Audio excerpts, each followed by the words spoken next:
ശ്രീ മാത്യു കുഴൽനാടൻ, ഇന്നിപ്പോ BJP പറയുന്ന പ്രധാനപ്പെട്ട എതിർവാദം, നിർമ്മലാ സീതാരാമൻ പറയുന്നത് ഈ സുപ്രീം കോടതി വിധിയിൽ ഇല്ലാത്ത കാര്യങ്ങൾ രാഹുൽ പ്രചരിപ്പിക്കുന്നു എന്നാണ്.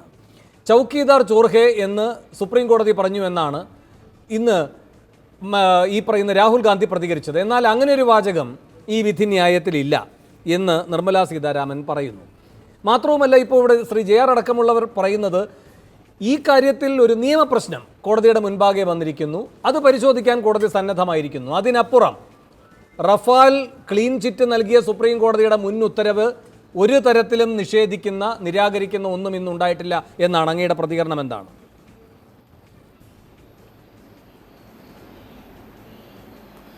അത് BJPയുടെ ഏറ്റവും ദുർബലവും അല്ലെങ്കിൽ ഒരു രീതിയിലും ഫ്ലൈ ചെയ്യാത്ത ഒരു വാദമാണ്. എത്ര ദുർബലമായ വാദവുമായിട്ടാണ് നിർമ്മലാ സീതാരാമൻ ഇന്ന് പ്രത്യക്ഷപ്പെട്ടത്. കാരണം ചൗക്കീദാർ ചോർ ഹേ എന്ന് സുപ്രീം കോടതി പറഞ്ഞു എന്ന് രാഹുൽ ഗാന്ധി പറഞ്ഞത് അത് അദ്ദേഹത്തിൻ്റെ ഒരു പൊളിറ്റിക്കൽ സ്റ്റേറ്റ്മെൻറ്റാണ്. He never said, Rahul Gandhi ഒരിക്കലും വിധിന്യായത്തിൽ ചൗക്കീദാർ ചോർ ഹേ എന്ന് പറഞ്ഞല്ല.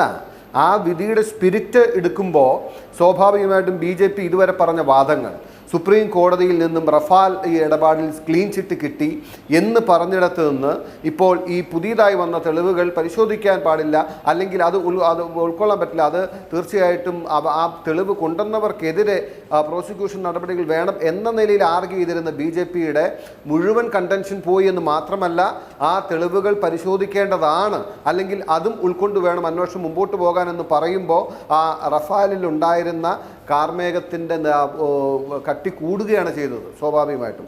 അതുകൊണ്ടാണ് കോൺഗ്രസ് ആവർത്തിച്ച് പറഞ്ഞുകൊണ്ടിരിക്കുന്ന ചൗക്കീദാർ ചോർ ഹേ എന്ന് പറഞ്ഞ നിലയിലേക്ക് ആ ഒരു വാദത്തെ ബലപ്പെടുത്തുന്ന വിധിയാണ് സുപ്രീം കോടതിയിൽ നിന്നും ഇന്ന് ഉണ്ടായിട്ടുള്ളത് എന്ന് ബഹുമാന്യ രാഹുൽ ഗാന്ധി പറഞ്ഞത്. രാഹുൽ ഗാന്ധി ഒരു സമയത്തും ഒരിടത്തും അദ്ദേഹം വിധിയിൽ ഇങ്ങനെ ഒരു സ്റ്റേറ്റ്മെൻറ്റ് ഉണ്ട് എന്ന് പറഞ്ഞിട്ടില്ല.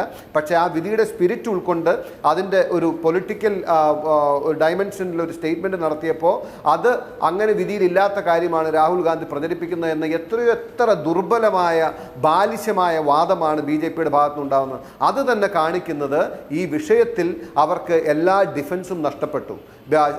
മോഡി സ്റ്റാൻഡ് എക്സ്പോസ്ഡ്, അല്ലെങ്കിൽ Modi stands exposed, BJP stands exposed. അതായത് ഇന്നത്തെ കേന്ദ്ര സർക്കാരിൻ്റെ റഫാൽ വിഷയവുമായി ബന്ധപ്പെട്ട് ഇതുവരെ അവർ പൊതിഞ്ഞു മൂടാൻ ശ്രമിച്ചിരുന്ന, അല്ലെങ്കിൽ സുപ്രീം കോടതിയുടെ വിധിയുടെ പേരിൽ കവറപ്പ് ചെയ്യാൻ ശ്രമിച്ചിരുന്ന എല്ലാ ഡിഫൻസും അവർക്ക് നഷ്ടപ്പെട്ടു എന്നത് തന്നെയാണ് ഇന്ന് കാണിക്കുന്നത്. തീർച്ചയായിട്ടും അങ്ങേയറ്റം സ്വാഗതാർഹമായ ഒരു വിധിയാണ് സുപ്രീം കോടതിയിൽ ഉണ്ടായിട്ടുള്ളത്. ഈ വിഷയത്തിൽ അഴിമതി ഉണ്ട് എന്ന് കോൺഗ്രസ് ആവർത്തിച്ച് പറഞ്ഞപ്പോൾ എല്ലാ നിലയിലും ഇതിന് കുഴിച്ചു മൂടാൻ ശ്രമിച്ച BJPക്ക് കിട്ടിയ ഏറ്റവും അവസാനത്തെ തിരിച്ചടിയാണ് ഈ ജഡ്ജ്മെന്റ് എന്നാണ് എൻ്റെ പക്ഷം. ശ്രീ കുഴൽനാടൻ, നിങ്ങൾ പറയുന്നുണ്ടായിരുന്നു ഒരു പ്രധാനപ്പെട്ട നിലപാടായി ഈ മോദി സർക്കാർ വന്നതിന് ശേഷം വിവിധ ഭരണഘടനാ സ്ഥാപനങ്ങൾ ഒന്നൊന്നായി ദുർബലമാക്കപ്പെടുന്നു, മാധ്യമങ്ങൾക്ക് ധൈര്യമില്ലാതെയാകുന്നു. പല ഘട്ടത്തിലും രാഹുൽ അങ്ങനെ ഒരു പ്രതികരണം നടത്തിയിട്ടുള്ളതുമാണ്. മാധ്യമങ്ങൾ സ്വതന്ത്രമായി പ്രവർത്തിക്കൂ, ധൈര്യപൂർവ്വം പ്രവർത്തിക്കൂ, നിങ്ങൾക്കൊപ്പം ഞങ്ങളുണ്ട് എന്നൊക്കെ. ഇന്നിപ്പോൾ ഈ ഫോർത്ത് എസ്റ്റേറ്റിൻ്റെ ഒരു ശക്തി എത്രത്തോളം എന്നതുകൂടി ഈ രാജ്യത്ത് സുപ്രീം കോടതി വിധി വ്യക്തമാക്കുന്നില്ലേ?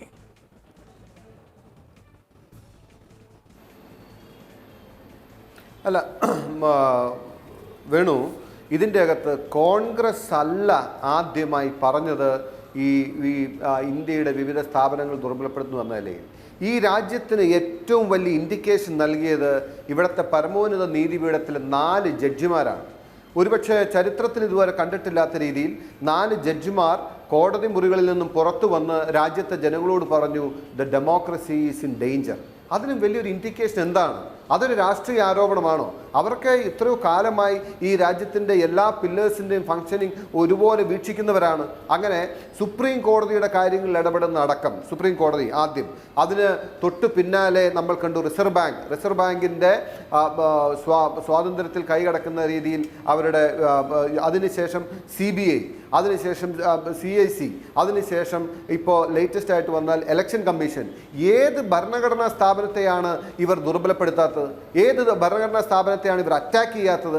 ഞാൻ പറഞ്ഞില്ല, ഇപ്പോൾ മാധ്യമങ്ങളുടെ തന്നെ ഒന്ന് സത്യസന്ധമായും ആത്മാർത്ഥമായിട്ടും ആത്മവിമർശനപരമായിട്ടും ഒന്ന് ജനങ്ങളോട് നിങ്ങളൊക്കെ തുറന്നു പറയാൻ തീരുമാനിച്ചാൽ യഥാർത്ഥത്തിൽ ഈ രാജ്യത്ത് നടക്കേണ്ട മാധ്യമ പ്രവർത്തനം നടക്കുന്നുണ്ടോ? വരേണ്ട വാർത്തകൾ അതിൻ്റെ പ്രാധാന്യത്തിൽ വരുന്നുണ്ടോ? ജനങ്ങളെ അറിയിക്കേണ്ട കാര്യങ്ങൾ എല്ലാം അറിയിക്കുന്നുണ്ടോ? ഇന്ന് നിരവധിയായ മാധ്യമ സ്ഥാപനങ്ങൾ കോർപ്പറേറ്റ് താല്പര്യങ്ങളുടെ വക്താക്കളായി മാറിയില്ലേ?